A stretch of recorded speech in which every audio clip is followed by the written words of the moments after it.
السلام عليكم ورحمة الله. أهلا بكم متابعيني الكرام. في هذا الفيديو سوف أتكلم عن أخبار الأهلي السعودي، ولكن قبل أن نبدأ فضلا من حضراتكم الإعجاب بالفيديو والاشتراك في القناة.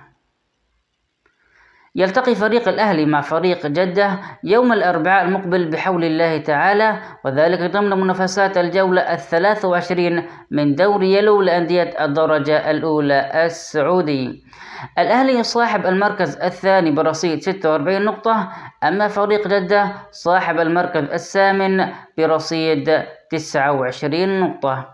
الأهلي يريد الفوز في هذه المباراة ومواصلة نتائجه الجيدة، فالأهلي يقدم في مباراته الأخيرة نتائج جيدة وأداء جيد يرضي جماهيره، والأهلي يريد الفوز في هذه المباراة حتى ينافس على صدارة دوري يلو، وبإذن الله تعالى يصعد إلى دوري المحترفين السعودي.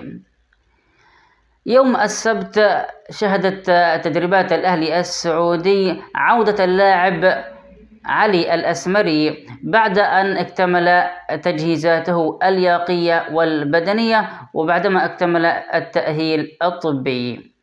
وأعلنت رابطة دوري يلو لأندية الدرجة الأولى السعودي التشكيل الأمثل للجولة 22، واختارت فيها 3 لاعبين من الأهلي السعودي، وهم رياض بودبوز وباستوس وماليسي.